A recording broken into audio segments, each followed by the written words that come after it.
যে তাদেরকে আপনি জানায়া দেন আপনার শত্রুরা আপনাকে যারা বলে নির্বংশ, মূলত আপনি নবী নির্বংশ নন।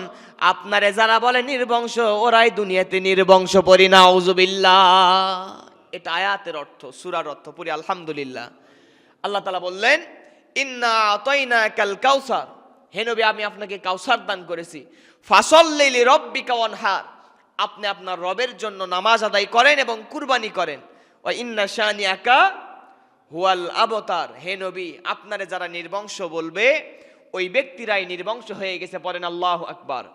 এইবার আসেন, প্রশ্ন আসতে পারে, হুজুর এই সূরাটা আল্লাহ তাআলা নবীজির উপরে নাজিল করলো কেন? জানার দরকার আছে না নাই?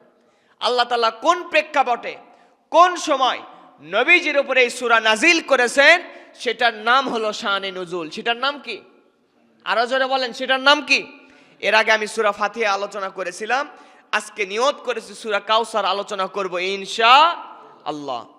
নবীজির উপর সূরা কাউসার নাজিল হওয়ার কারণ কি? ছোট্ট একটি সূরা, এই সূরার ভিতরে আল্লাহ তাআলা কি দিয়েছেন আর এই সূরার ভিতরে কি রয়েছে?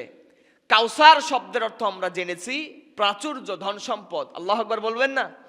তাফসীর ইবনে কাসিরের ভিতরে তাফসীরে জালালাইনের ভিতরে আসছে, মুফাসসিরগণ বর্ণনা করেছেন এই কাউসার বলতে আল্লাহ তাআলা তার নবীজিকে কিয়ামতের ময়দানে যে হাউজে কাউসার দান করবেন এটাকে বোঝানো হয়েছে। বলি সুবহানাল্লাহ। এবং তাফসীরে জালালাইনের ভিতরে আসছে কাউসার শব্দের অর্থ হলো অনেকগুলো আপনার কল্যাণময় জিনিস। নবীজিকে নবুয়ত দেওয়া হয়েছে, রিসালাত দেওয়া হয়েছে, ধন সম্পদ দেওয়া হয়েছে, নবীজিকে কিয়ামতের ময়দানে সুপারিশকারী হয়ে যাবে, এগুলোকেও কাউসার বলা হয়। পুরি আল্লাহু আকবার। আর কাউসারের মূল ব্যাখ্যা যেটা হলো সেটা হলো খয়রে কাসির, যতগুলো কল্যাণ রয়েছে সমস্ত কল্যাণকেই কাউসার বলা হয়। পুরি আল্লাহু আকবার। এইবার জানবো সূরা কাউসার আল্লাহ তাআলা নবীজির উপরে নাজিল করলো কেন? সূরাটি নাজিল হয়েছে মক্কায়। কোথায়? আরো জোরে, মক্কায়। সূরা নাজিল হয়েছে দুই ভাবে, এর আগে আমি বলেছিলাম। বলেন তো কোন কোন জায়গায়? আরো জোরে। মক্কা, মদিনায়। যেগুলো মক্কায় নাজিল হয়েছে এগুলোকে বলা হয় মাক্কি, যেগুলো মদিনায় নাজিল হয়েছে হিজরতের পরে এগুলোকে বলা হয় মাদানী। এইবার আসেন আমরা জানবো সূরা কাউসার আল্লাহ তাআলা কেন নাজিল করলেন। মুসলমান ভাইরা আমার, নবীজির উপরে সূরা কাউসার আল্লাহ রাব্বুল আলামিন কেন নাজিল করলেন? আল্লাহর নবীজির উপরে সূরা কাউসার নাজিল হওয়ার মেইন কারণ সেইটা হলো নবীজির 4টি পুত্র সন্তান ছিল। কয়টি? আরো জোরে কোন? নাম নিয়ে মতভেদ থাকলেও থাকতে পারে, কোনো সমস্যা নাই, কিন্তু পক্ষান্তরে নবীজির কন্যা সন্তানও কয়টি ছিল? আরো জোরে বলেন। নবীজির পুত্র সন্তান যতগুলো জন্ম নিয়েছেন এই দুনিয়াতে, একটা পুত্র সন্তানও পৃথিবীতে বেঁচে থাকে নাই, কিছুদিন পরে এই দুনিয়া থেকে বিদায় হয়ে গেছে। আর আমার নবীজির যতগুলো 4টা কন্যা সন্তান ছিল, এই 4টি কন্যা সন্তান পৃথিবীতে জীবিত ছিল। পড়েন সুবহানাল্লাহ। এই জন্য আল্লাহ রাব্বুল আলামিন নবীজির শানে আয়াত নাজিল করে জানায় দিচ্ছেন, মা কানা মুহাম্মাদুন আবা আহাদিম মির রিজালিকুম ওয়ালাকিন রাসূলুল্লাহি ওয়া খাতামান নাবিয়্যিন। আল্লাহ রাব্বুল আলামিন বলেন, মা কানা মুহাম্মাদুন আবা আহাদিম মির রিজালিকুম, হে নবীজি, হে নবীজি আমি আপনার শানে আয়াত নাজিল করে জানায়া দিলাম আপনি দুনিয়াতে কোনো পুরুষের পিতা নন। আপনার পৃথিবীতে যতগুলো সন্তান জীবিত থাকবে আর জীবিত ছিল সব সন্তান হলো কন্যা সন্তান। আপনি নবীজি পৃথিবীতে কোনো পুরুষের পিতা, আরো জোরে কোন, পিতা।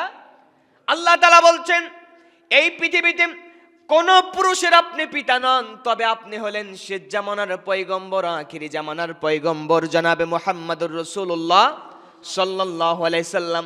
নবীজির পরিচয় পেলাম, 1 নম্বরে নবীজি পৃথিবীতে কোনো পুরুষের পিতা নন, 2য় নম্বরে নবীজি হলেন শেষ জামানার নবী। এইবার নবীজির শানে সূরা কাউসার আল্লাহ তাআলা কখন নাজিল করলেন? আল্লাহ তাআলা এবার ডাক দিয়ে জানায় দিচ্ছেন, নবীজি আপনার উপরে যে কাউসার আমি দান করলাম, প্রাচুর্য দান করলাম, কাউসার নামক নহর আপনার উপরে দান করে দিলাম, তার কারণ কি শোনেন। নবীজির একে একে 4টা সন্তান দুনিয়া থেকে বিদায় হয়ে গেল।